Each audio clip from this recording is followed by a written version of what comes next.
are the Non-Prophets. Your Honor, I put it to you that the prosecution has not established that my clients Jamie Boone, Christy Powell, and Denis Loubet did willfully and with clear intent come to you live from the Free Thought Library on the 15th of August, 2018. It further has failed to present evidence in support of its bizarre and libelous accusation that they are pawns of the long-standing and well-respected Atheist Community of Austin. The very idea that a non-profit educational organization for the promotion of positive atheism and the separation of church and state would in any way be connected with the charges filed is tantamount to conspiracy theories of a flat earth. If you wish to know how this supposed collusion could have been impossible, you have but to call their voicemail at 512-220-6561 or visit their website at www.atheist-community.org. The implication that the Non-Prophets broadcasts live every first and third Wednesday of each month from 7:30 to 9 Central Time is ludicrous. You only have to read the comments in their chat room by following the directions at www.nonprofitsradio.com to see that this is absurd. People of the jury, I trust that you have the best interests of our community and the nation as a whole in mind, and will return a confident verdict of not guilty. Thank you. I object. Hey, you every week you come up with a new intro. I come up with something weird. I'm surprised. Yeah. It's like you are a creative by trade. Yeah, almost. Yeah. I just appreciate the use of the term area code 512. Yeah. That's a new one on me. Yeah. I've lived here for a long time, and it's always been 512, so I enjoyed that. Yeah. I think they changed it at the last city council meeting. Oh, okay. Need to keep better up with the news. Right. Well, you introduced him, so I needn't, but will anyway. We have with us, audience, a special guest, Yay. Christy of the soon-to-be-released. Well, first, how are you doing? How are you feeling being on the show? Not too bad. Excited to be here. Get more comfortable in the studio and get the word out, get my face out, and talk about this show that we're putting together. Yeah. Well, you got to be careful about not finishing a sentence that has the phrase "he's soon to get out," because it's sort of That's true. it suggests things you don't want to imply. Yeah. Well, anyway, the show that we've alluded to a couple of times, Secular Sexuality, is going to be a production of the ACA.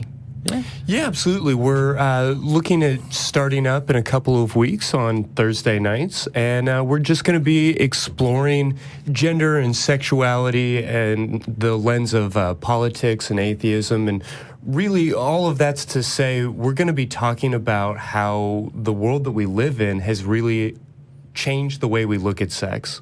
The religious hang-ups that we often have, the cultural criticism, and just the shameful norms that we hold on to, and learning a little bit more about how to get past those things and how to be safe and have fun.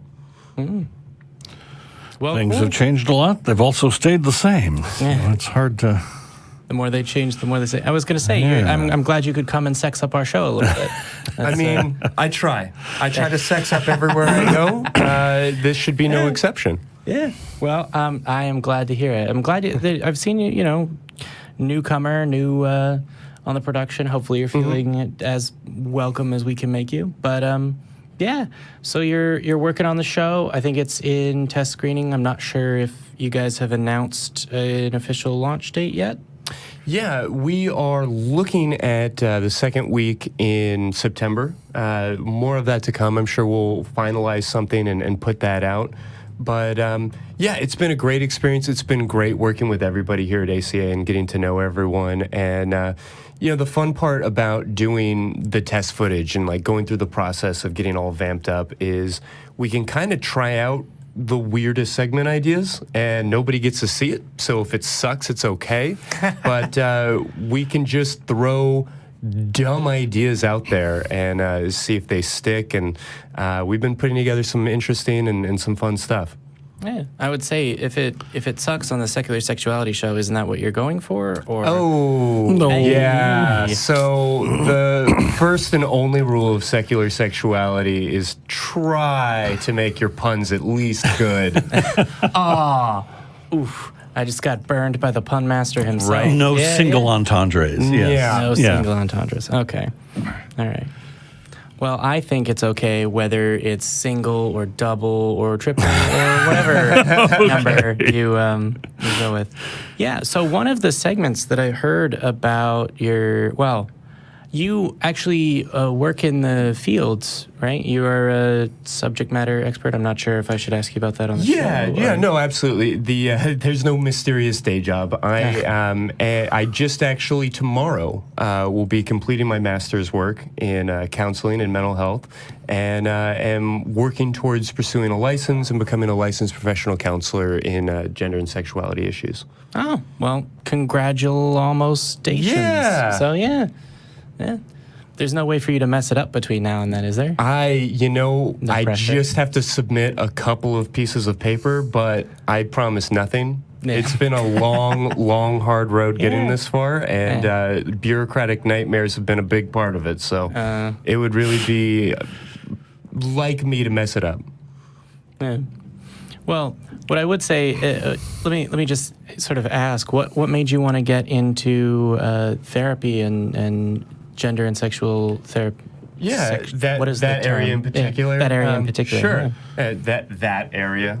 That's your Yeah. single entendre for the. That's right. All right, we all get one. Everybody gets one. Leave our areas out of That it. was my. That's your one. Right. Yes, leave our areas out of it. Yeah, the truth is I had kind of a tough time myself coming up, in particular when it came to those types of issues. I grew up in a very conservative Christian worldview, not terribly far from here, and it was just incredibly limiting. I met my high school sweetheart when I was 15 and was basically told that there was no other option. That she was it, that she and I would be together for the rest of our lives. That was ordained by God. And, she's not a bad person, but she wasn't the person that I was meant to be with for the rest of my life. Go figure.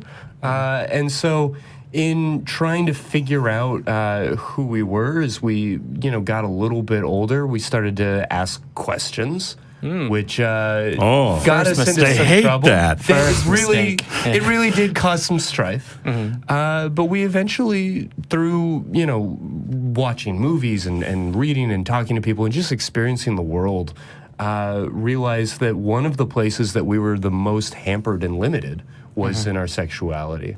And in exploring that, I started to realize that that's true of a lot of folks. That we don't recognize sexuality or sex in general as an important part of our lives in the way that we should. We take all of that energy and we put it in these really weird places.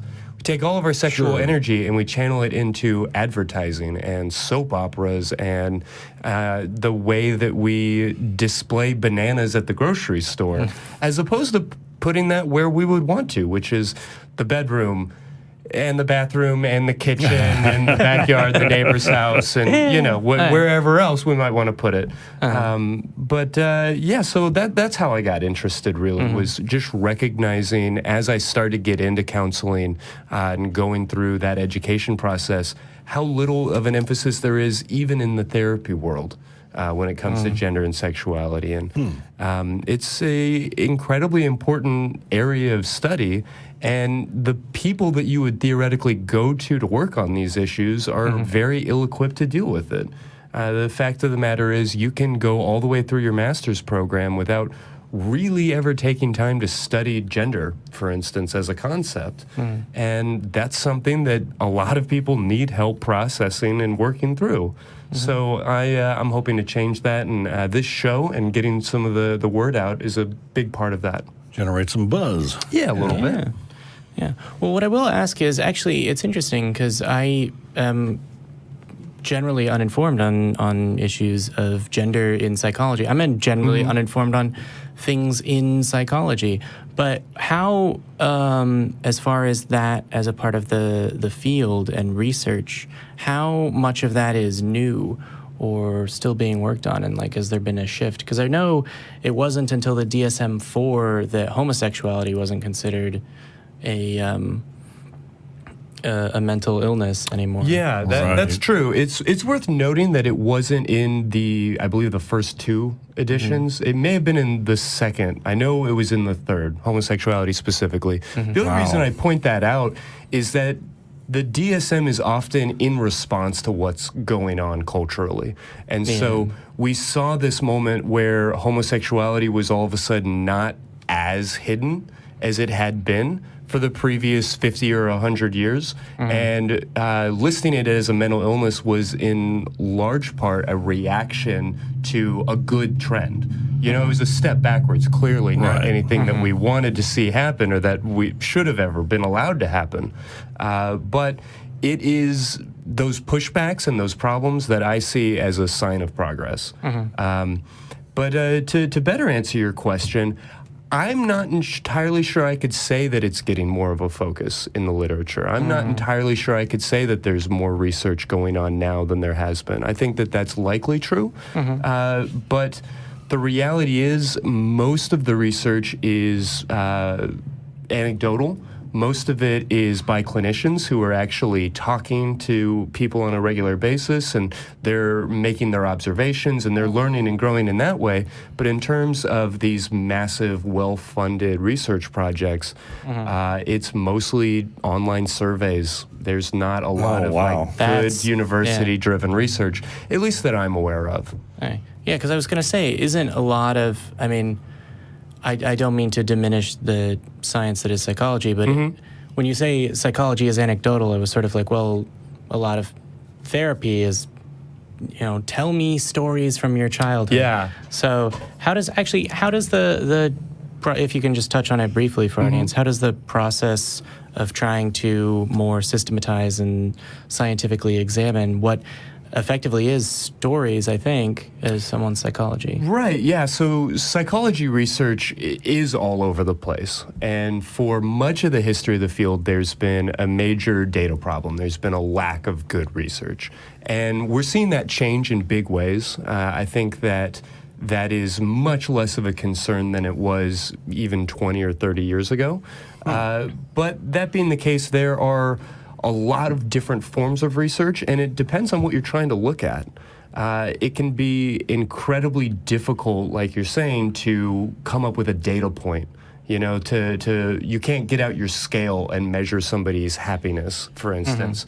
You can't do a litmus test on somebody's sexuality. It's hard to assign numbers. Exactly. So there are ways that we go about coding that information.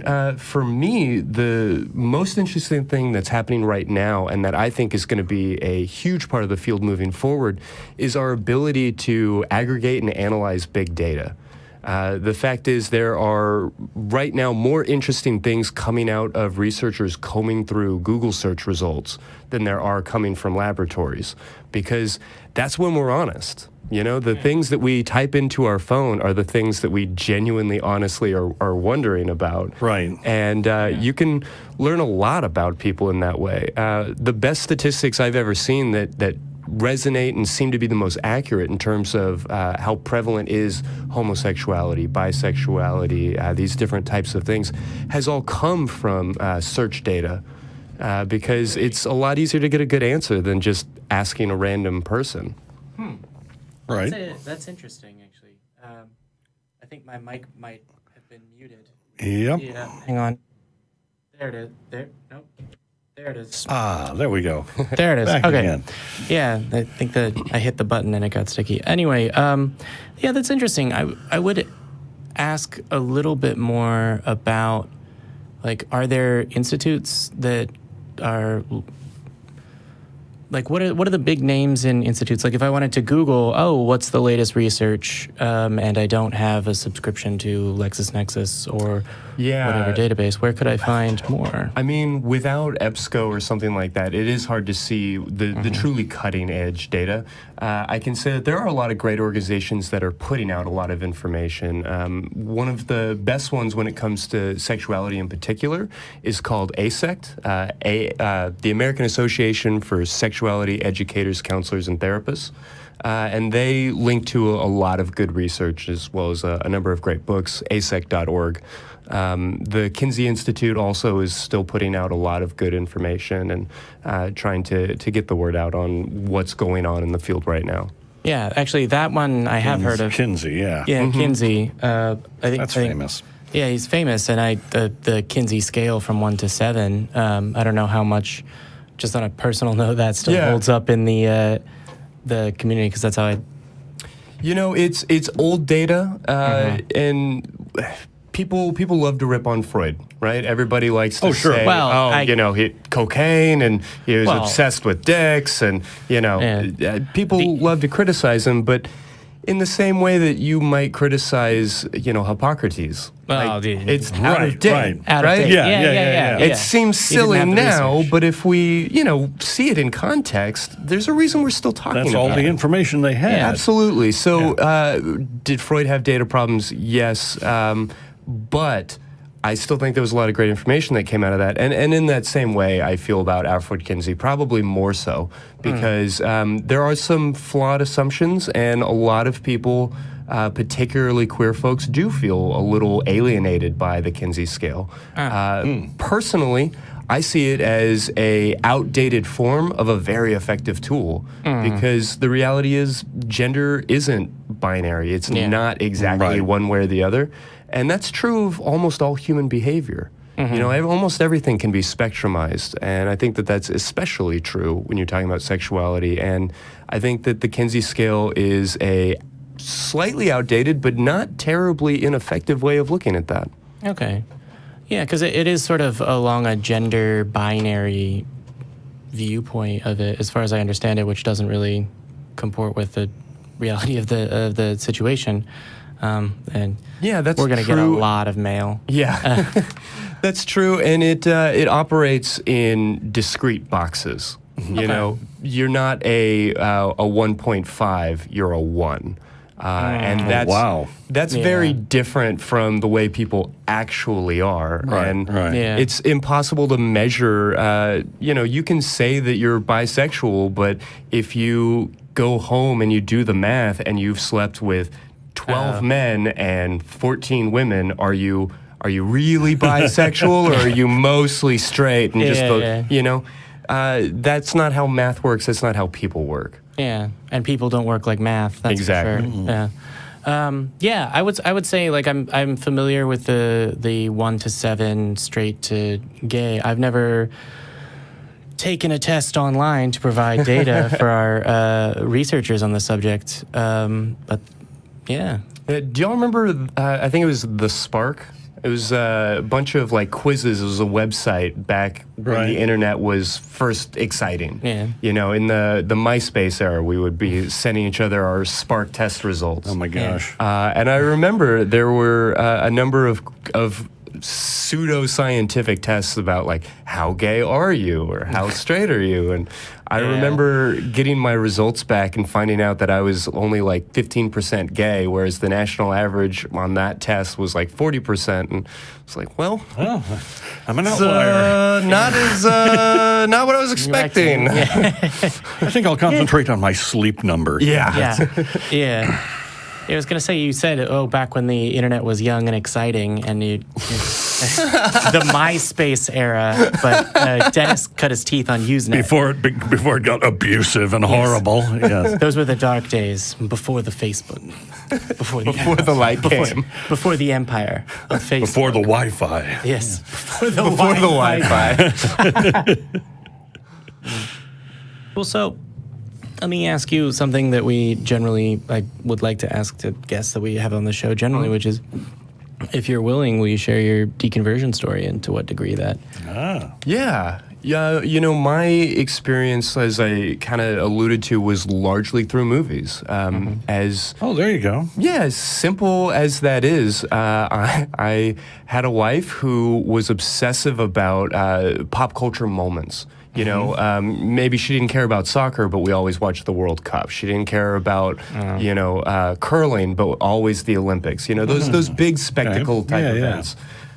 So we watched the Oscars every year, and we started to realize that we hadn't actually seen any of these movies, which is a very current criticism is they've recently added this new category, this new popular film category.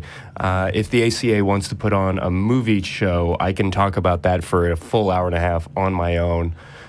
We may very well, actually. Hey, Although, why not? actually, this is generally a talk show. I think we have a couple of things we want to get to, but yeah, I was unaware that the Oscars added that category. Although, if you're gonna derail your deconversion story, well, I was definitely give an opinion because I got a hot take. Okay. It's a new idea. They are this year having a new category for most popular film as opposed to Best Picture. Sure. And this is, kind of a response because, Dark Knight wasn't nominated for Best Picture, and now 10 years later, people are saying it really should have been. And would we feel okay with a superhero movie being in that Best Picture category? And now this year, Black Panther is out, and it's incredibly popular, but it's also well regarded by critics, and it could be on the verge of possibly being a Best Picture type film. A breakthrough film. Yeah. And, I just hate the idea of separating movies out based on popularity rather than quality. Yeah. And you can say all day that, Black Panther was a better film than Moonlight, which won the Oscar for Best Picture last year. And, I can hear that. Clearly more people saw it, and it's not just because of big marketing budgets and international audiences. People saw it because they loved it. They saw it over and over again. People love that movie, and I loved Black Panther too, and I don't have a bad thing to say about it. But am I comfortable with saying that it was a better movie or even in the same ballpark as a film like Moonlight, which was expertly crafted, told a beautiful story remarkably well? Okay. Right. The difference between popular art and artsy art, I mean, that's something that I don't know how to parse out. But I'm not we have an entirely academy for comfortable. that. So- Yeah. yeah. Which is they think they can. It's flawed in its own way. Yeah. But I'll say that my experience has been in these past several years with my wife when we were trying to see all of the Oscar films, is that I may not exactly agree with every film that's in the top 10 in the Best Picture race, but none of those films are garbage. Or maybe there's like one that slips by every year that I'm like, why do people like American Sniper? What the hell? Right. Yeah. Just As a an example. brief pause to say I as an really, really want to use this platform to say I hated American Sniper. Okay. Now we'll get the mad Now emails. the mail Sorry, comes. sorry. No, yeah. All right. We're going to forward them to you. Yeah, Send- that'll be great. I apologize. No. But I don't. I hate that movie. You're looking for sorry, not sorry. So, But how did this aid in your deconversion? Yeah, so in watching all of these films, we started to recognize that homosexuality couldn't be a sin, right? Because we started to believe and come to the idea that it wasn't a choice. And if it wasn't a choice, then that means that God created it. And if God created it and also condemned it, then that just didn't make sense. What movies were you watching that had that as kind of a...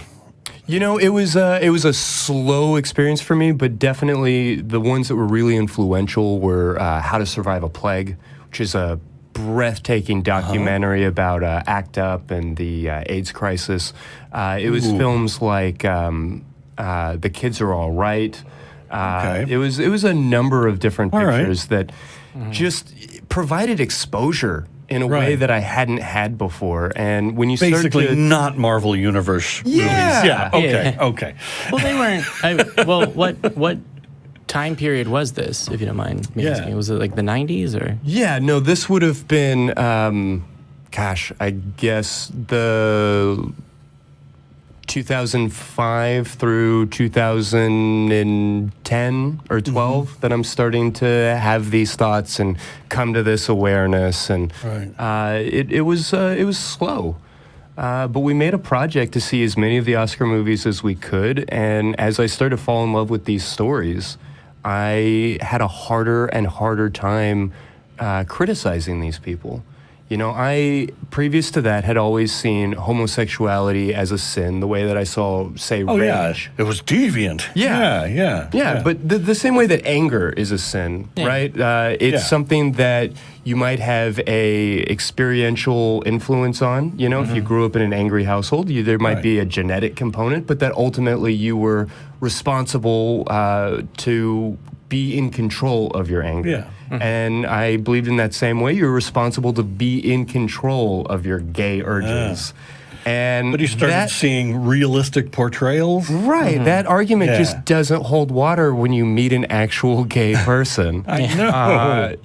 And, when you start to acknowledge those own feelings in yourself that you had been, putting the kibosh on and trying to control for so long, and then you start to explore those feelings and those thoughts, and it just stopped making sense to me. And for me, I have never appreciated or understood the very liberal, free-thinking Christianity. The softer, we'll pick and choose, and okay, homosexuality's fine. The Bible's a little confused on that, but the story, all in all, is mostly good. That just never made sense to me. Right. I always felt like if the Bible was the perfect, inerrant Word of God, then it would have to be perfect and inerrant. And if I can't get agreement on the gay thing, then there's really no point in agreeing with the rest of the book. If you're looking for just a way to live a good life, you can pick a much better book. Yeah, I never was a Christian of any sort, but I recognize the way I treated Christianity, even as a little kid, was, it's just another movie. Yeah. It's just another story. Sure. It's just another piece of fiction, and it's like it never got its talons into me. But I wasn't I wasn't from a Christian family. Oh yeah, I mean like that. So we were like a barn church type Christians. Yeah. So my father just read tons of science fiction and handed me books, and he wanted me to read everything. The Church of Azimuth. Yeah, it was awesome. Church of Azimuth. Oh yeah, you can do lots worse. Yeah. So what? What denomination was that? Or oh man. When you're going to church in a barn, all right, there's no denomination involved. Right. There was some time in the Methodists and there was some time in the Baptist. Okay. You're good Southern loving, potlucking kind of Christians. I was driving to a friend's house and I drive past this, obviously metal building church sort of thing, and it's his final harvest, and I'm just going, okay, wow, compound to stay away from. Compound to stay away from. Cool. So ultimately, it was movies. Did you ever feel like how did you get from there to not believing that a God exists? Would be my question. On the one hand, it almost felt effortless because it was like all of these thoughts, all of these decisions, this whole logical process, this sophisticated intellectual debate, such as I'm capable of, was existing in the back of my mind almost without my awareness. It was, for years, it was sort of nagging at me. I was personally very devout. I was very zealous. Compartmentalize, I imagine. Yeah, I was not the sort to go on Christmas and Easter. I mean, this was incredibly monumental to my life, and yet once I started pulling on that thread, the whole thing fell apart almost instantly. Wow. It happened in such an overnight kind of fashion, but without a bang. There weren't any fireworks. Nobody showed up to give me my official humanist membership card. Right. Did you suffer any loss? I mean, was it traumatic? For sure. Okay. Now that came later. But it for sure happened.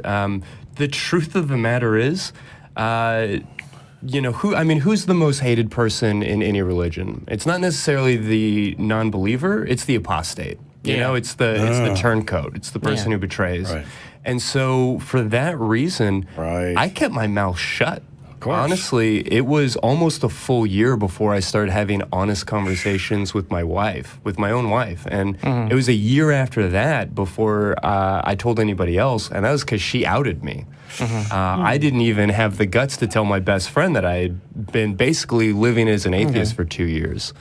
Wow. Yeah, it came with a lot of sacrifice. I mean, when you know, it was the center of my social life. It was the bedrock of my marriage. It was the connection for really everything. It was the lens through which I saw the entire world, and it was terribly shattered and broken.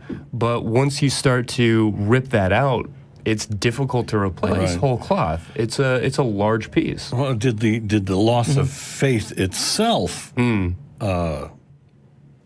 leave it hurt, scars. Devastate or create? Devastate you? Yeah, there was definitely an incredible sense of purposelessness, loneliness, and depression.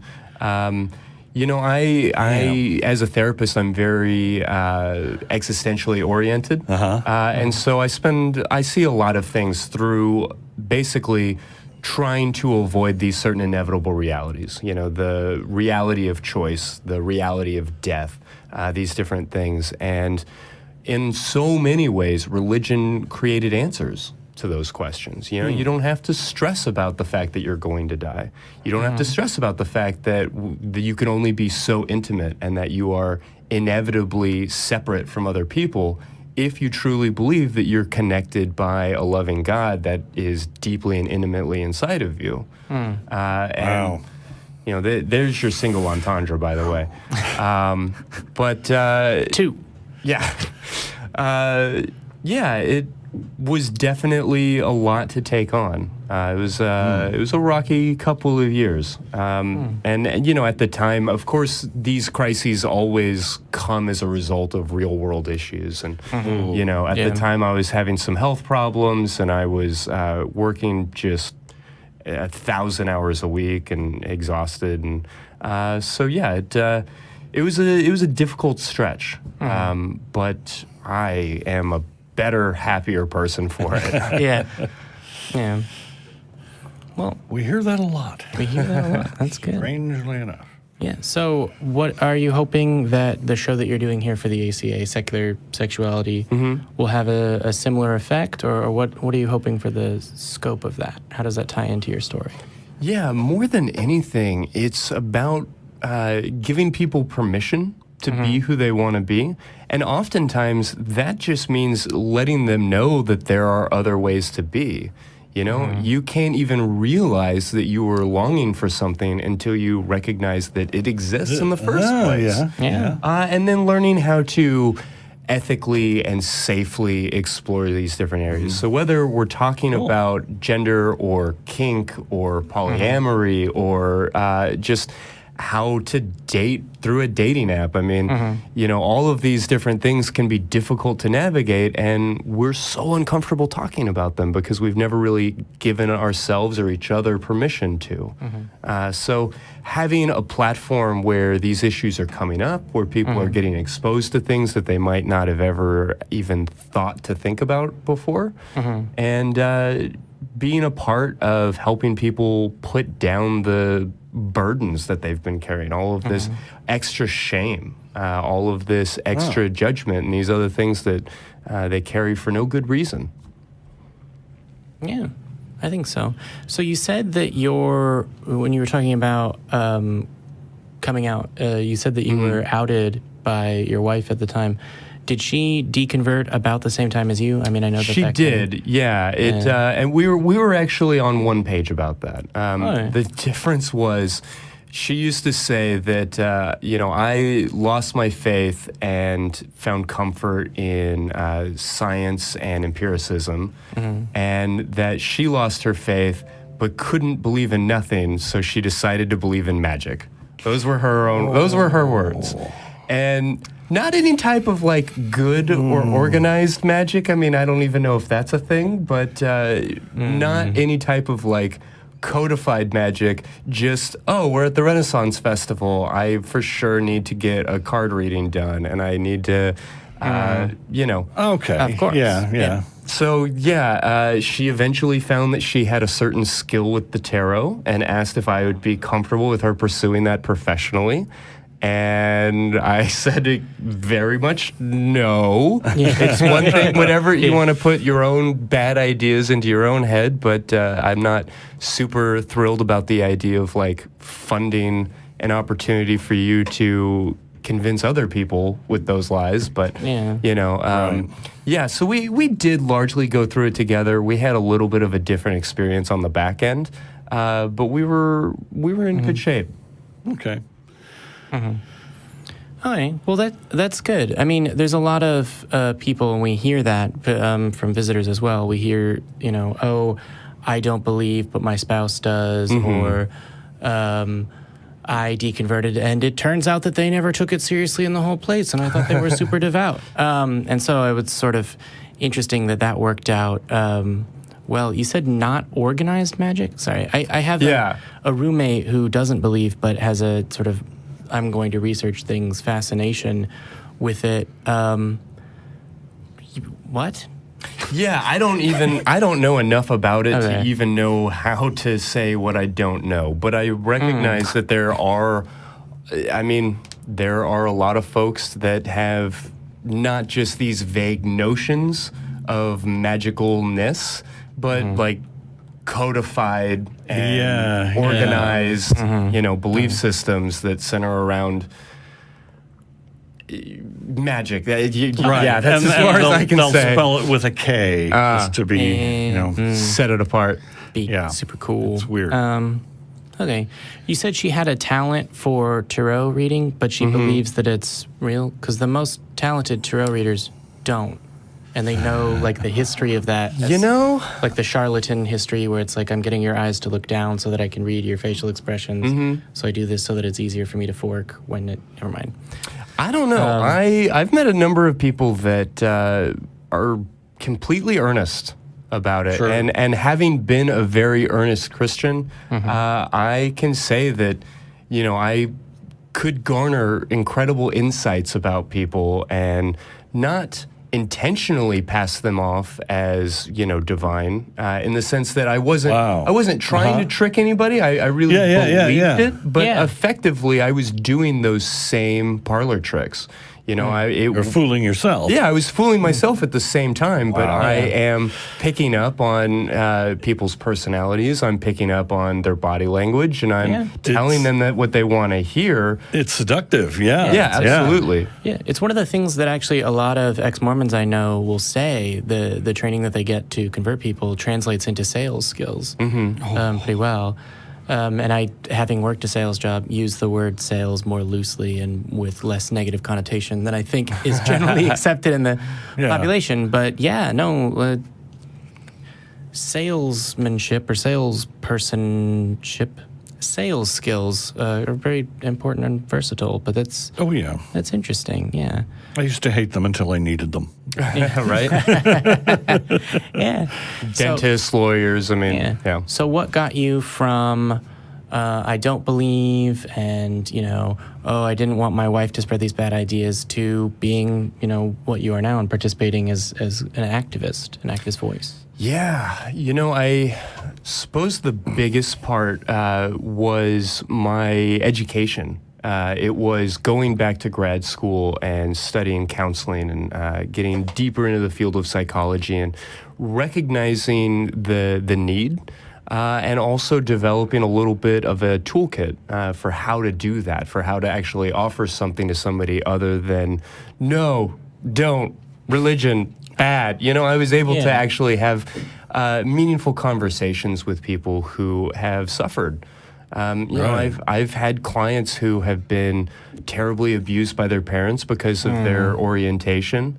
I've had people that, have been afraid to go into certain restaurants, certain parts of town, who live in this beautiful blue island of Austin, but are afraid to road trip because they know that they're going to have to stop for gas in some crappy town, and their gender may not be welcome in the bathroom that they want to go, that they need to go into. They might not feel comfortable peeing on a road trip.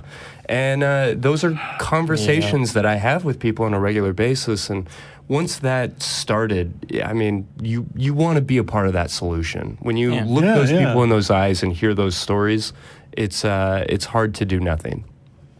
Yeah. Well, it's difficult for me to ask a follow-up question because I understand that entirely because that's how I feel. But, sure.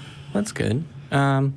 So, circling back around to secular sexuality, I saw myself sitting on the other side of that glass, part of a test screening for it, and saw a segment, and I think I chatted with you before you did it as well, that I was very eager to borrow temporarily for part of this show. Whoa. Which, I don't know, do you want to introduce the...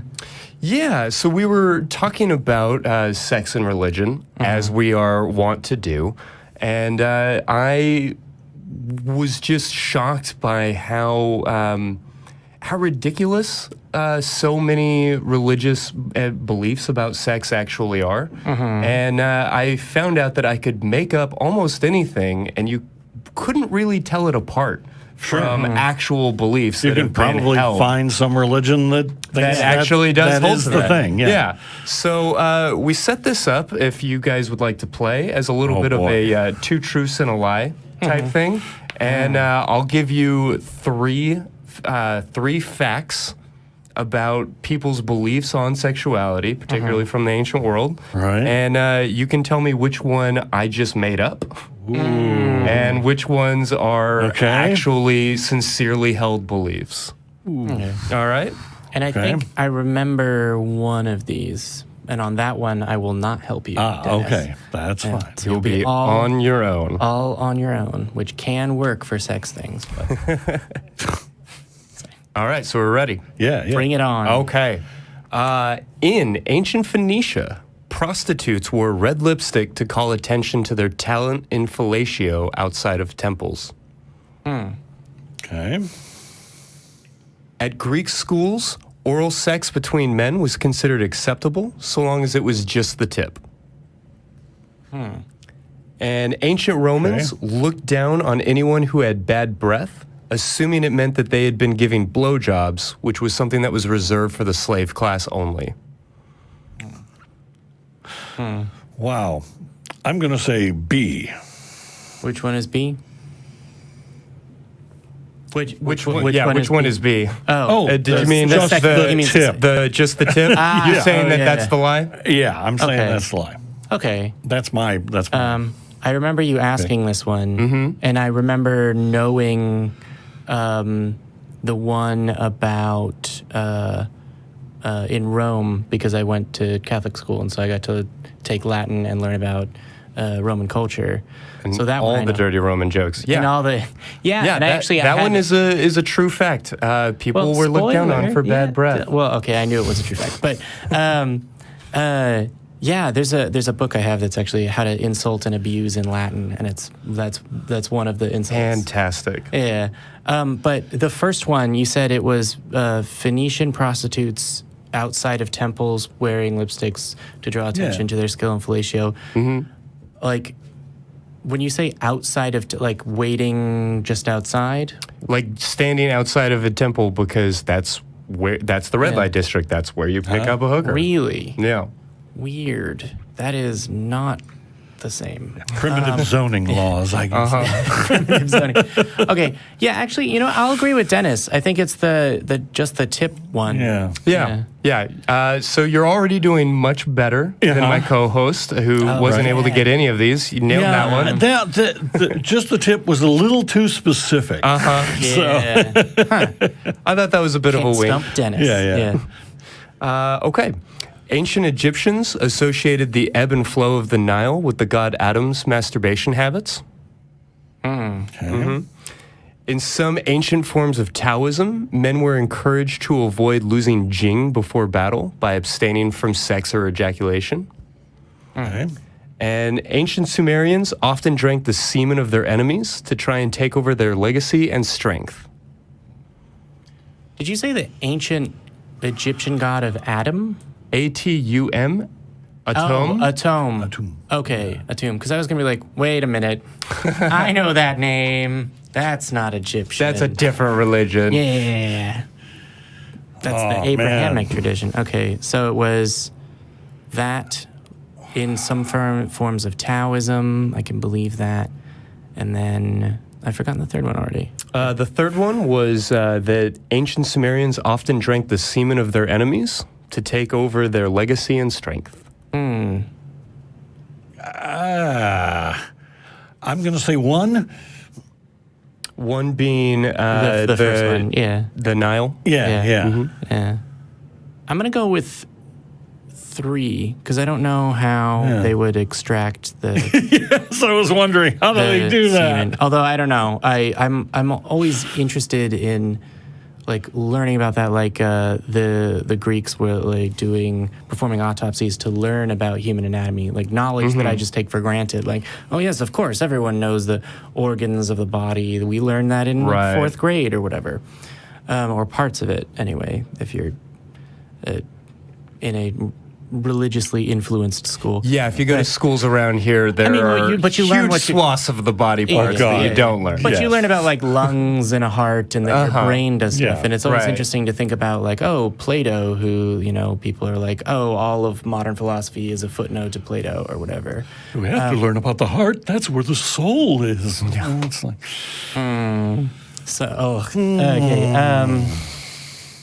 Okay. I don't know if is that an actual belief that someone else. I'm derailing the quiz. I don't know. now. I have no idea. I was so excited to take the quiz. I just made that up.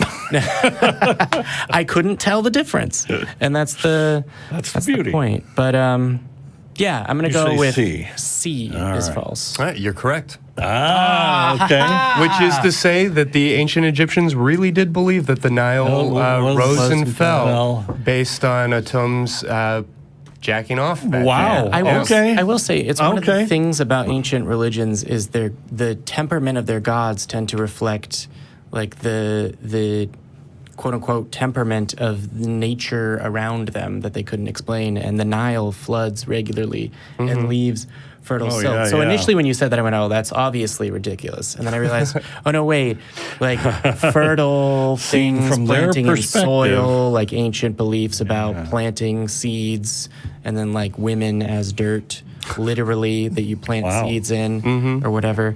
Maybe I read too much into that, but yeah. Cool. So do we have a third one? Y'all ready to do one more? Sure, one more. Bring it Okay. on. Let's see. Women living in the Tana jungle have hunted the Kata rigida, or stiff-tail lizard, to near extinction because of the supposed fertility effects of masturbating with the lizard's severed tail. Okay. For the Taidong people of Borneo, newlyweds are not allowed to urinate or defecate for 3 days after the wedding, under the penalty of bad luck and curse. And in Marinita, young girls can be imprisoned and force-fed gallons of milk and couscous in order to achieve an attractive weight.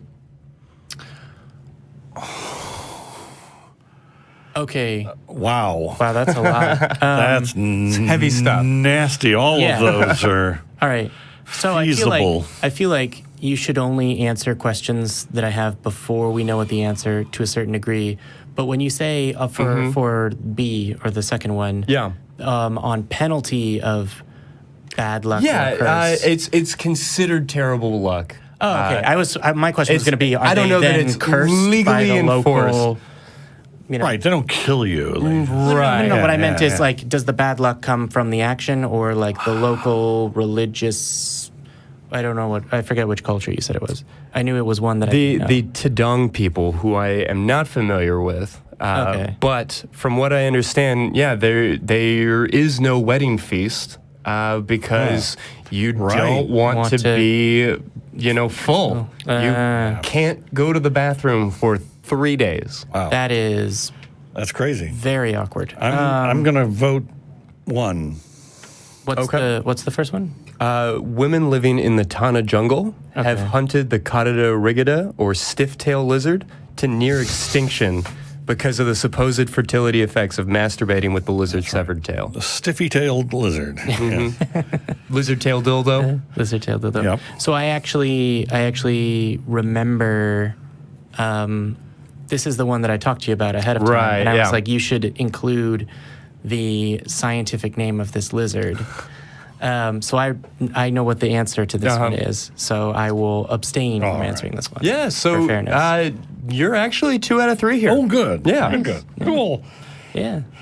But man, some of them are like, Yeah, so the unfortunate thing is They're all that evil. means it's actually true. Right. That, These other women things. are imprisoned and force-fed gallons of milk in order to... That's crazy. Yeah. So what culture is this?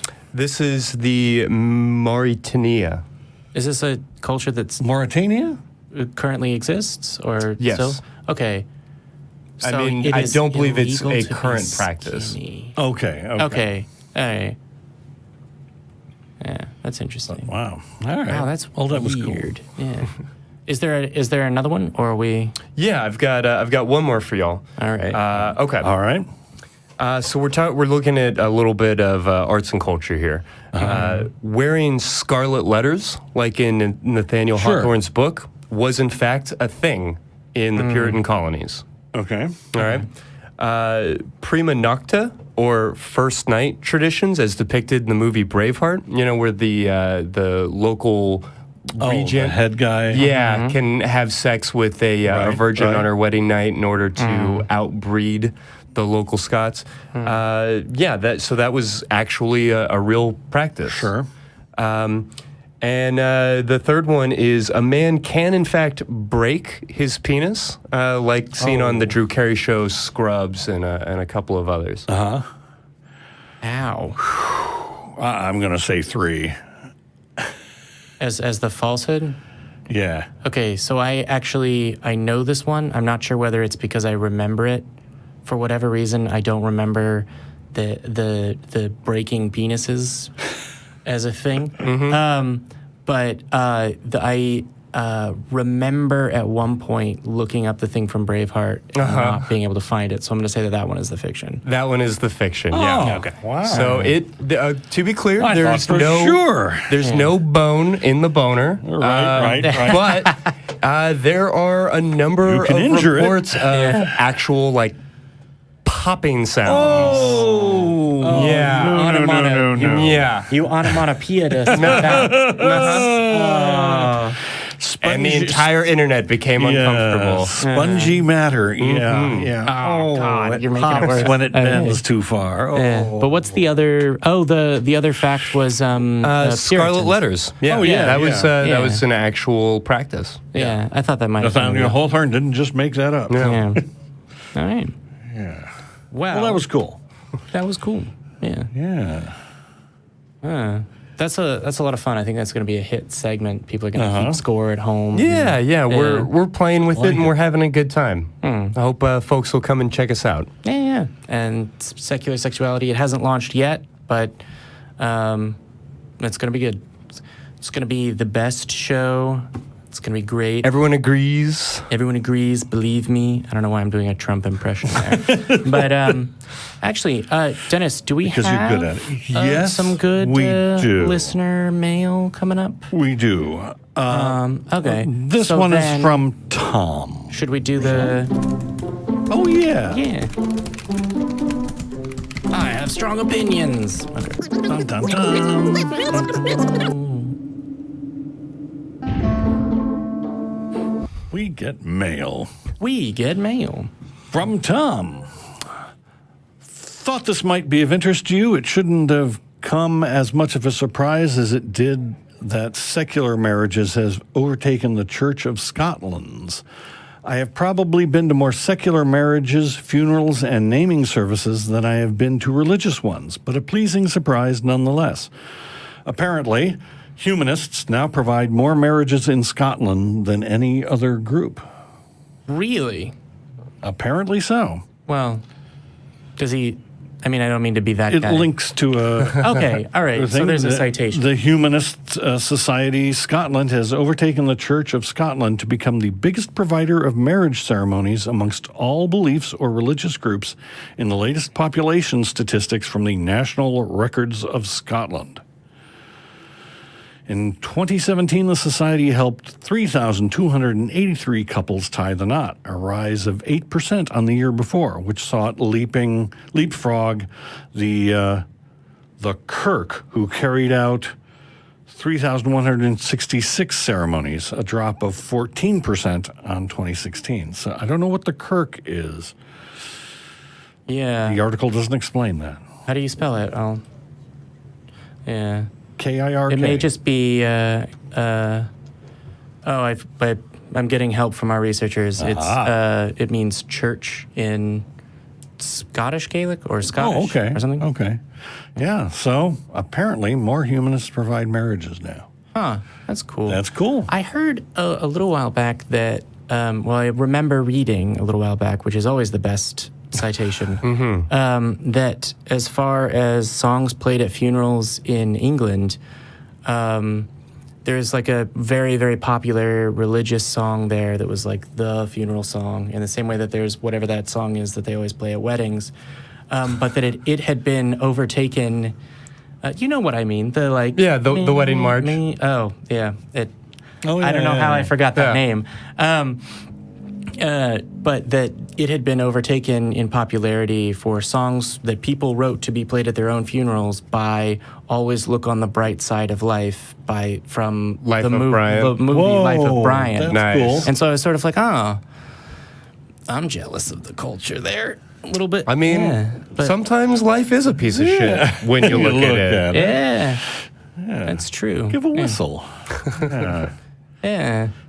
But it's interesting because I remember being concerned a while back, hearing like, there's fundamentalist groups in like Scotland and England, because there are representatives on councils that determine curriculum in schools that are technically selected by the church, but the church is not super fundamentalist at all in American terms. Yeah. I remember being concerned because someone said, there's people that are trying to get like creation science, and like the Crown Prince currently is a big fan of homeopathy. And I was sort of like, I mean, things change in countries. Yeah, apparently the church has not been kind to the children of Scotland. So. That is a really good way of alienating people, is to mess with their kids. You would think. You would think it is, but it's not. They have to understand that you're messing. Like, when it's their kid, yes. Oh, yeah. There you go. No means that,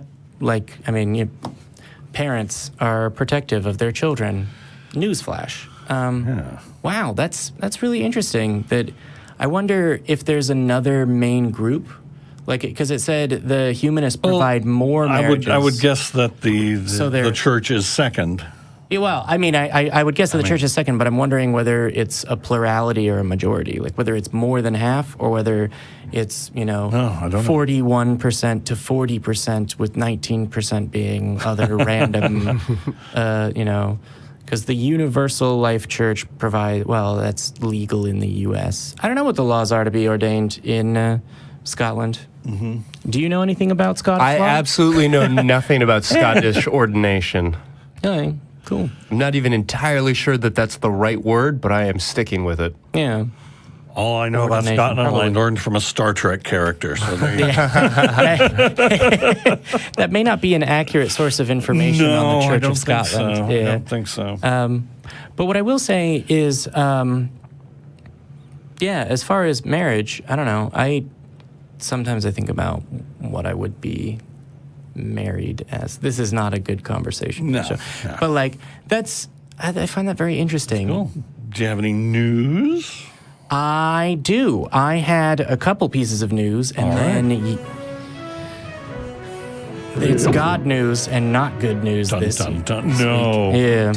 Yay. Or in this case, boo. Because I had a a couple other news things that I looked at and was going to talk about this week, but I didn't look at the news yesterday, which is evidently when there was a grand jury report released in Pennsylvania about a very large number of predator priests who are ordained in the Roman Catholic Church. The numbers that I've seen are something like 300 and 301. I haven't done a lot of research into it because, again, I didn't look at the news yesterday. That's the number of priests. The number of priests, to be clear. And the news is saying that it's an 800-page document. So that's not something that I can quickly skim and bring things out on the show. So But I've heard estimates of thousands of children. Yeah. Well, I mean, if it's 300 predator priests, I think it said... Yeah. I think you... Going for however long. For however long. I don't... Was it... Did you do a lot of reading on this? No, I didn't. Know? Okay. Maybe we'll have to release like a supplemental non-profits news or something, even just for this story to talk about it. I'd like us to be informative enough that people come to us for information.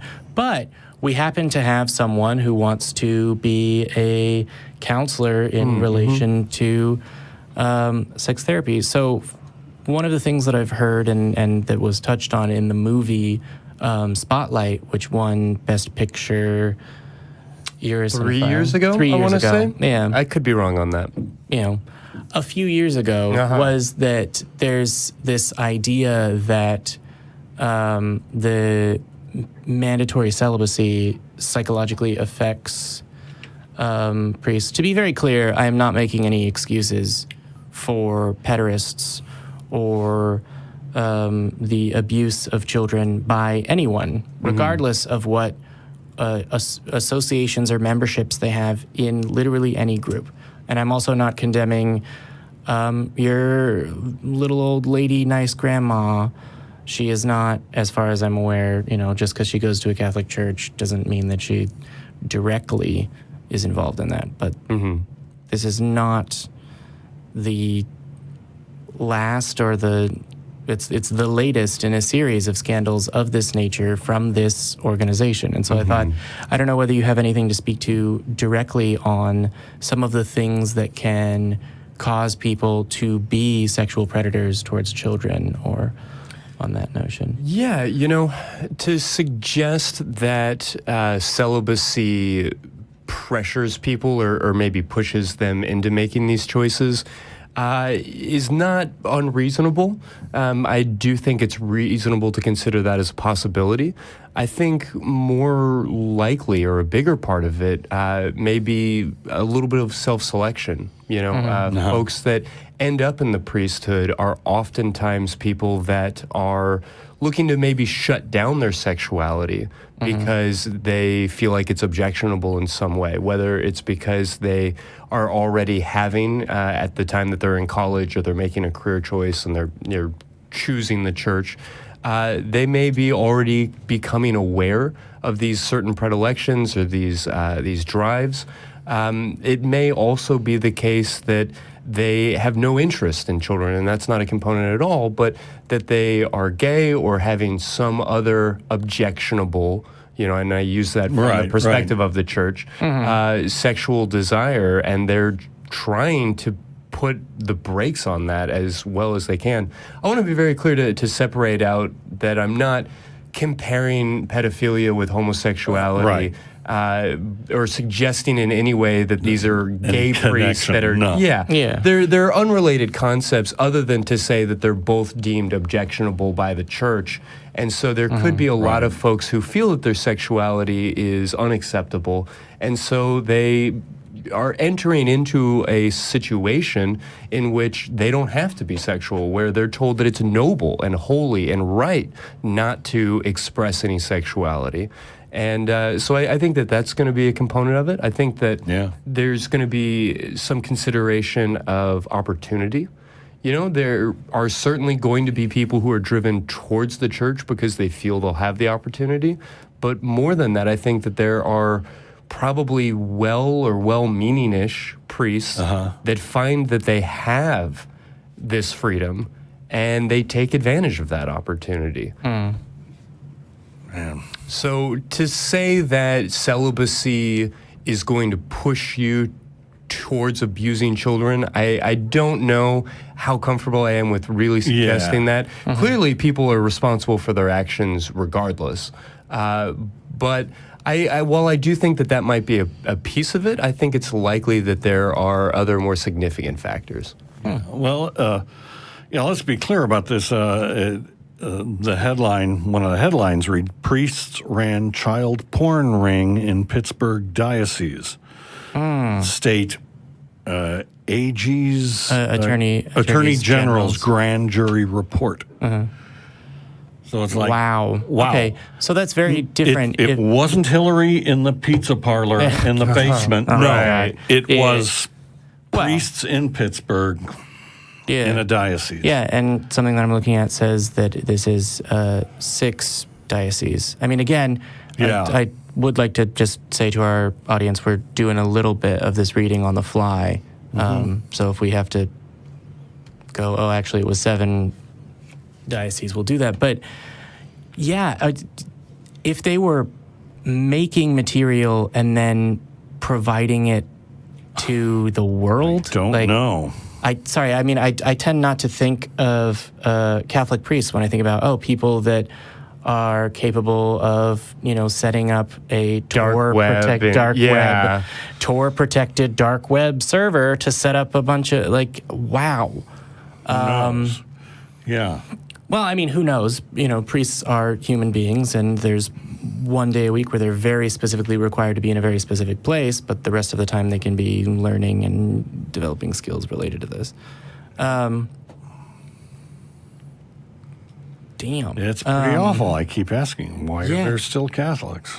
Well, because it's not entirely about that, and it's one of those things that I kind of feel like that's why there's so many cultural Christians, is that's the part that is more universally appealing to human beings, is the human connection and human commitment. And when you formulate a cultural tribe around things, having traditions is fun. Having a tribe is a rewarding experience. I think you can probably back me up on that because you are more educated in the field of psychology than I am, so I should really... Yeah, I mean, there's a lot to give up.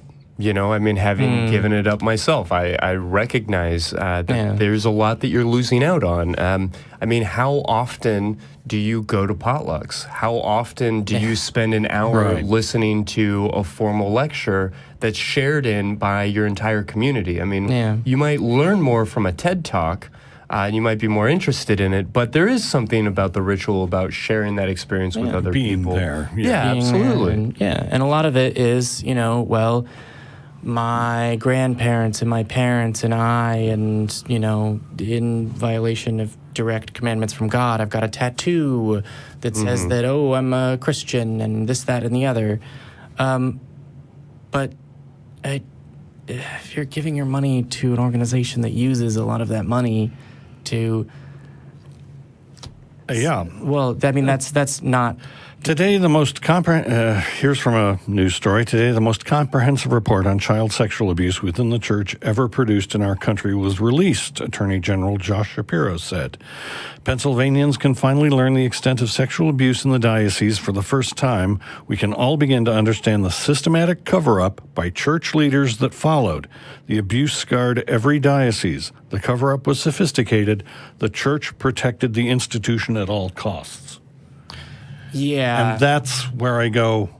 That's the problem. You cannot circle the wagons around an organization that it purports to have values that protect human beings, and in particular the most vulnerable. They try to hide their wrongdoing, and that itself is wrongdoing. Yeah, and changing institutional culture is unbelievably difficult, and it's very difficult to explain to someone, no, you can still have this community and this organization and organized community where it's like, if I want to have a potluck or whatever, I want to organize that. As a person who, goes and hangs out with friends and, are we going to meet downtown or are we going to meet at dinner?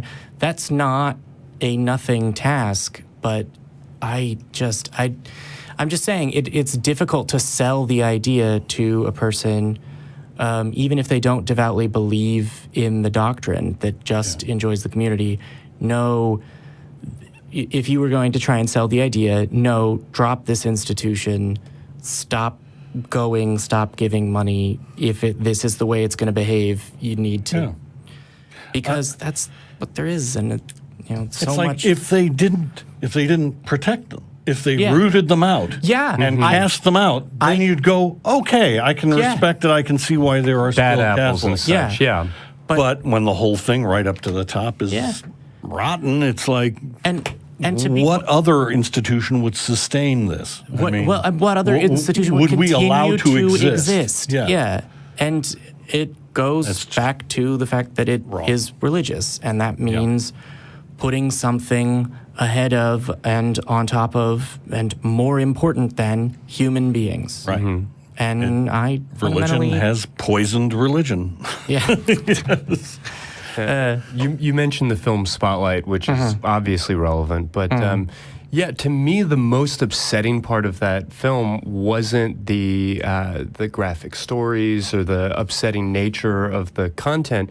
It was actually, as the credits were rolling, they flashed up on the screen a list of cities that had had similar scandals to the one that they described, and that list goes on for 2 minutes. Yeah. I mean, it was just terribly extensive and upsetting.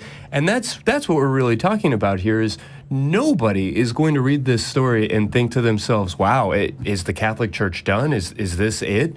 No. Because, I mean, it's like a Trump scandal. They just keep coming and nothing ever happens, so you don't really... Here, it's tip, meet iceberg. Yeah. It's like this has been our norm for almost 10 years now. Yeah. Just these ongoing... I mean, this sounds like an incredibly far away, at least initially from what we're seeing. It seems far and away beyond what we've witnessed so far.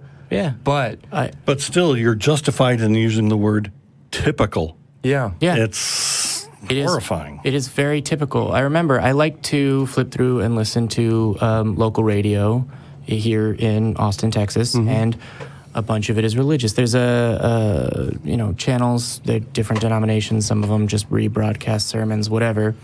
I'm not doing an advertisement for them, but one of them is, or at least one it was a couple of years ago, I don't know if it still exists, deliberately Catholic. And I remember him, the host, saying something like, these abuse scandals that affected our church years ago, and I'm glad that the safeguards that they've put in place, and a lot of work has been done on that.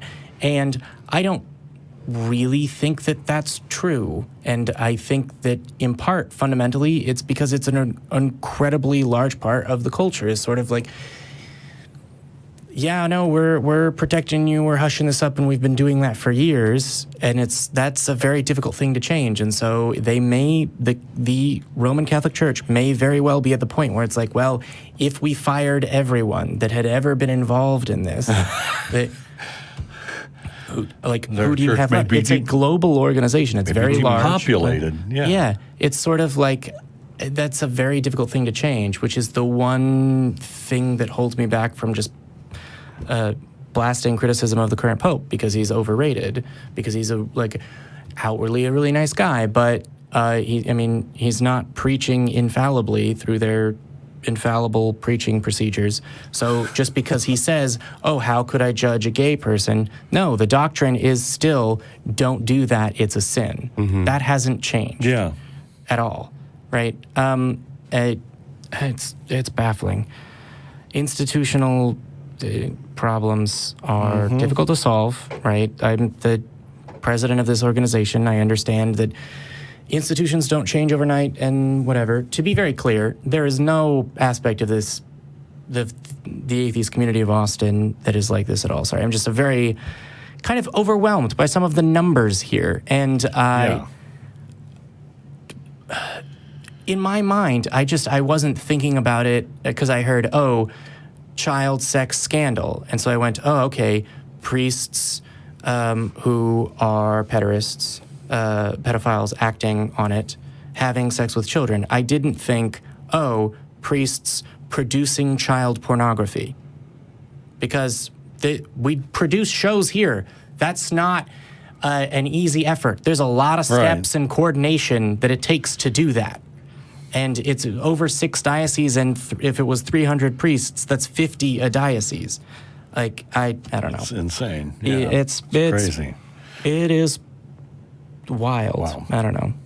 I'm just loudly voicing opinions. I'm not sure if you... No, I hear that. And for me, I want to see more backlash, I think. I think it's the typicalness of it that has me feeling deflated. And What's weird is that atheists are the most distrusted, right? I suppose. Yeah, sure. I don't know if that's changed recently, but we were the most distrusted group, right? Yeah. But when you heard,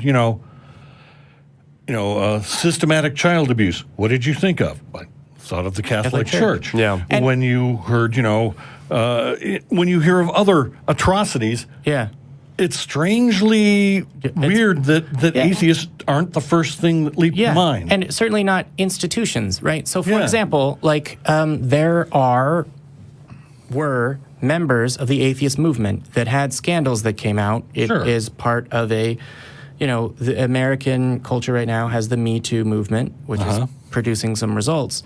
And they're not members of the community anymore. Lawrence Krauss was touring at the time and got dropped on short notice from an appearance after that broke, and dropped from somewhere else as a result of that. The opposite happens here institutionally, which is protected with all of the legal power that money can buy, and all of the diplomatic immunity that international relations can provide. Ooh, right. And when a person who is the head of a diocese in Boston, that's one of the people that was in the College of Cardinals that voted for the current pope. There is no equivalency here. The thing that disappoints me every time one of these comes out is that there is a difference between, I work in the Vatican, I work at a local diocese, and, I attend church. But everyone circles the wagons, right? People who are like, I'm a Catholic, will say, I'm upset that there was one of the quotes that stuck out to me. It was a friend's parent said, I'm Catholic, but I'm a little bit upset because of the child molestation or whatever. And I didn't say it then, but I will say it now. Okay. Presumably you also mean the systematic years of rape and sexual abuse, and the systematic years of physical abuse, and the effectively slave labor and the systematic covering it all up. And the systematic covering of it all up for years, with millions of dollars spent effectively on hush money. If your institution ostensibly revolves around forgiveness and healing and finding a way forward, maybe lean on that part rather than, we will keep sins secret. Particularly if a large part for the Roman Catholic Church is confessing sins. It's it's baffling. I can hear we're all sinners, they need help, but they're not getting it. There's no attention being paid to this, and it happens again and again. And what's frustrating is that the membership of this organization isn't calling for it. You're right. I very much agree with you. It's very difficult to have backlash against the religious institution that you are a member of. But in this case, it may very well be necessary. Yeah. Just empty offering plates for a week. 1 week, even, would be a more of a signal that has ever been sent to the Vatican by devout Catholics than I have ever heard of. But there's How likely is that to happen? I don't really have to go to the bookies in England, who are long-standing, very accurate, very successful, to know very, very unlikely. Mm-hmm. Man, that's really producing pornography. I very much am going to spend a lot of my spare time doing a deeper dive on this. Yes, this is appalling. I am appalled, and otherwise, strapped for unique speech. I'm just losing it here. Yeah, Oh my I God. mean, you mentioned the number 300 priests, something in that range, and I've seen 300 and I saw 301. 301. But we That's haven't. it. 300. And of course, the Around. upsetting question is to ask yourself how many victims that must include. But putting that awful thought out of your mind, if 300 priests are being indicted or are being brought before the grand jury, ask yourself how many people must have known or been involved on some for a level cover-up of this in order level? to cover up the actions of some 300 odd people. I mean.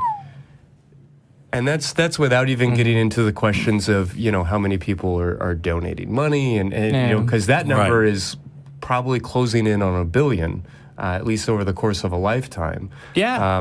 Do you mean number of people? Number of people who have at some point in their life donated money to the Catholic Church. Yeah, I would be. It's something in the billions, billions. yeah. It's billions or hundreds of millions at least. Yeah. Which again, there are gradients. There is a difference between. Sure. But they're not unrelated. They're not disconnected. And it's very difficult to tell someone your local church is the one that you can affect. Right? Not everyone lives in Pennsylvania. Yes, your church is mercifully free of this problem. Well, that sure it is. To be clear, I can just hear the atheists were angry. Like, I would like to separate two things. One, I have a lot to say about the metaphysical claims of religion, and I do so weekly on Talk Heathen, a show that you can watch. Produced by the ACA. Wow, I am a little bit out of sorts. Produced by the ACA every Sunday, live, 1 p.m. Central Time. And you can call in using the number on the bottom of the screen, and you can find the information online. You can call in over the internet. But that is there are multiple levels here. One, I can disagree with the metaphysical claims of church or a churchgoer, and then not say, well, why do you go? Oh, it's a problem that you go and you donate to this organization. And I can talk to a person who is a cultural Christian who just says, well, I don't really believe any of it. And yeah, I know that it makes other people believe this silly stuff, but I still want to go. And I don't find myself asking that person, well, then why do you go and donate money to this? However, there is the separate issue that there is an organization of any kind that is systematically covering this shit up. Why would you give them money? The only response You're all that is complicit. logically consistent would be, take the good with the bad. And I would say, I don't think that anyone who would honestly stop and think about this, that wasn't involved, would say, that's a level of bad that I will take with the good at all. Yeah. I don't know. Maybe I'm optimistic about, the nature of human beings caring about each other, but it's difficult. I don't know. Did you have any other stories? Yes, I actually have a bit of... One less of a downer? One less of a... Well, I mean, it's Pat Robertson. It actually... It's slightly, it's a little light piece because we are low on time, but it's much less of a downer. Okay, good. It actually falls into the shit internet apologists say category. All right. And so I will say... And they're going to run the enemy. Shit internet apologists say is our next segment. So, Pat Robertson, yesterday on the 700 Club, this one I found earlier today because I was looking for something light. Pat Robertson has a response to the Drag Queen Story Hour, which, as I understand it, I haven't looked into it, is a program. I've definitely seen memes that are pictures of it where it's drag queens sit down and read children's stories to kids, which is, I mean, representation is important. Yeah, Exposure is absolutely. important. It's the reason why desegregation leads to racial acceptance, or can help with that. But on the 700 Club, there was a segment about the Drag Queen Story Hour, prompted by televangelist host Pat Robertson to warn that God is going to destroy America. Because of Because of a show. So actually, I'm not even sure it's a show. I just think they're like local. Oh, okay. I mean, to be Could quite be. honest, I don't know. I know that there are pictures that are memes of A it performance.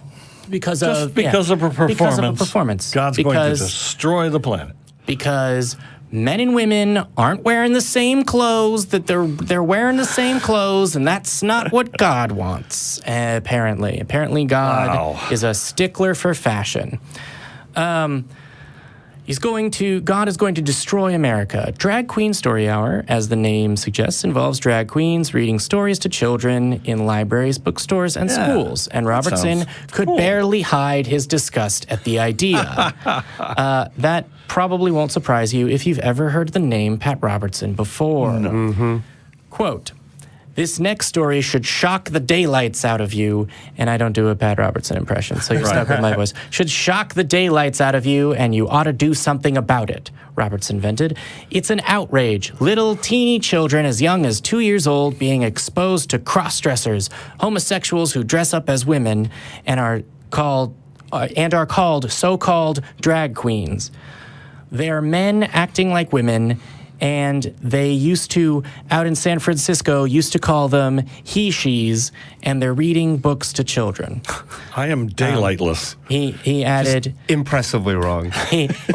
he added, Put effort into "You'd it." better get outraged about this." Well, Oh my God. absolutely. I don't really know where to start. That is impressively wrong. Yeah. I have never- I mean, I just want to parse that whole The sentence. I sentence. just Okay. want to go through There's a lot to line by unpack line. here. Yeah. Yeah. So, I mean, the one that stands out to me is like, I think I may have heard the word he-she's before. Uh-huh. Yeah. Wow. I mean, I didn't associate it with San Francisco. I mean, I kind of get No. where he's coming I from think- with Yeah, that, yeah, but yeah. it still feels a little off. That's it. Like that was an insult that was leveled, right? Right. Like, Yeah, that would be a derogatory he, she, term. You're Yeah, like absolutely. a girl. A so-called He-she. drag queen. They're called so-called drag queens. That I can attest to. Pat Robertson has called them so-called drag queens, so I can say they are called so-called drag queens. Wait, They're we also need a called drag queen on this show to drag address queens. this Yes, we story. It do. would be awesome. Yes, yeah. Actually, So I'm awesome. 1 degree removed from a couple. We could have a drag queen on as a guest. Cool. Maybe. I bet they can read those stories with a Wow. lot of drama. I Yeah, mean, and there's a lot of keep it flair. really riveting. Yeah, Yeah. if you are if you perform in drag and if you perform as a Yeah. drag queen, that's a performance art form, as it were. is. I've seen people try and read books to kids that are not great at it, and it's kind of sad. But because you got to keep their attention, and but he elaborates, no. 3 guesses because where he goes as a reference in his next sentence. Okay, so he said he's going to God's going to gonna destroy America, He- and it's because of the he-she's and their book Oh my readings. God. Yeah, To be I clear- feel bad to even be clear, telling his that. words, not ours. Right, clearly. Yeah. Apocalypse by Fashionista. Yeah. I mean, nice. He added. It's always it's going to be a Sodom and Gomorrah reference, right? I mean, is that where got we're it in headed? one. Got it in one. This is not how I expected the world to end. Yeah, this is absolutely. I didn't see this coming. I absolutely did not see Pat Robertson going, I mean, that outfit with those shoes, God's going to destroy America. Right? But he White goes pants on. after Labor Day, man. I know, don't do it. He goes on, if you read the Bible, there were a couple of cities where the men tried to have sex with angels who were then as male figures, and God destroyed those cities, Robertson said. This is somebody who speaks for a following living, this segment. right? And Yeah. has Wow. for decades. Yeah, Yep. yeah. Okay. Yeah. All right. He's He can really construct those sentences. Yeah, he's getting on there. It was interesting that God's going to destroy America because I'm on the 700 Club. They're always talking about how America is going to be saved by Trump and God is using him to save everything. But apparently, drag queens are more powerful than our president in the eyes of God. So, you know what? That's a sentence I feel comfortable going out on. Drag queens are more powerful than our president in the eyes of God. Yeah. And, having sex with angels is all about permission for as long as they're consenting adult angels. It's all about consent, naturally. Angels. That is interesting whether they would consider that not just an insult to God, but like bestiality, because angels are not humans, right? Right. There's this sort of, it's one of the beliefs that's stuck inadvertently in Christianity, even though I'm not aware of any official doctrinal basis for it, that people die and then become angels. And it's interesting because it's also like a lot of the ideas of hell that have just survived colloquially since early Christendom, which was amazing to me, right? Like people cite Dante's Inferno as this like, way crazy offshoot. That was commonplace. There were a bunch of stories and doctrines and shit like that going around at the time. It's biblical fanfic. I mean, well, yeah, but also it was a long time before the doctrines of the church were taught as uniformly as they are today, right? Of any institution, not just the Roman Catholic Church that started quite the movement, as it were. God destroyed those cities. Robertson goes on. The crime was called, subsequent to that, it was called sodomy. This whole thing is just an outrage. It's an affront in the eyes of God, and I think that's what we're trying to do, is stick our fingers in God's eyes and say, okay, Lord, you thought you were making people men and women, but we're going to fix it so that we're going to confuse the sexes, we're going to confuse everything that you're doing, and then if we have offspring as a result of our sexual activity out of marriage, we're going to kill the offspring, and we're going to stick our fingers in your eye and show you who's boss. I feel like the only person who's truly confused here is Pat Roberts. Yeah, I was going to say, he's very confused. I wonder, was he as outraged by the children being torn from their families, the immigrant children being torn from their families? I don't recall. I don't recall a mention of him commenting on that. I doubt it. I doubt because it it was Trump who's working on God's behalf. Apparently, God. I am amazed. It shows a lack of critical thinking that if you, this will surprise you, that if you believe that natural disasters and natural events are God expressing his will. So, for example, hurricanes or solar eclipses are God expressing his will. One, Katrina happened under Bush, and two, Harvey, Maria, and oh my gosh, I'm forgetting the one of the three that really devastated some. Yeah, last summer, you mean? Yeah. Last summer. I can't remember. I but apologize to the that's all right. Of don't let that derail your thought. Don't let that derail my thought. Which is that if you believe that those are God expressing His will, and that they happen the summer in year. Within the first 12 months of our president's presidency, and they devastate everything. And two solar eclipses, the one that happened and the one that's going to happen in 2022, something like that.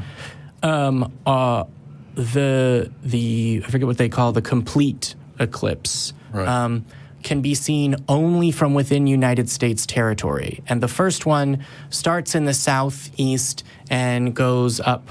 It went through Georgia at one point and marks a big angle all the way across to Washington. And the second one that's happening in a couple of years is supposed to start in the northeast and make a big diagonal line all the way to the southwest. And if you put those on a map, form a giant X over our country. I really don't know how you come away from that with it's not about when we elect presidents or who they are. If God is saying something about what we do with politics, and he's saying it through hurricanes, he's not a fan.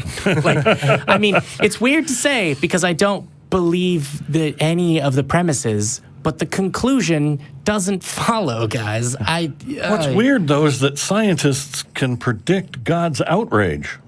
Yeah, that's that is true. confusing. God, There's you know, those eclipses, darn it. yeah. I mean, if I believed that was the case, right? Like if I doubled down and gone more religious instead of thinking about this and deconverting, I might, if I don't know, got a little crazy and looked at this and thought this, be like, I know, and I can predict that Trump's going to win re-election because the second eclipse is after 2020 or something. But I don't believe that, and I don't know who's going to even run in that election, and the ACA has no electioneering position because we're a 501c3. But, it struck me for a second because he said, and we're going to kill the offspring. And I was like, what the? But he probably means abortion.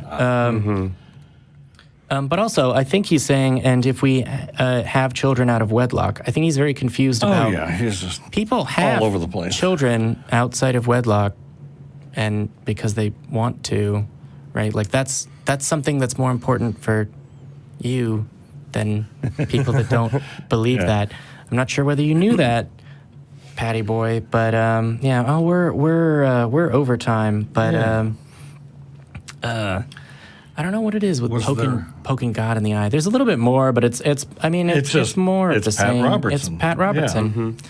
Yeah. So I guess my shit internet apologists say this week was, hey, remember, Pat Robertson exists. Yes. And saying stupid crap. And but in any case, unless someone else has something they want to do, Dennis, you want to take us out? I can do that. Your Honor, regarding the charge of hosting a show, we find the defendants guilty. Regarding the charge of being back in 3 weeks on the 15th of September with another episode, we find the defendants guilty.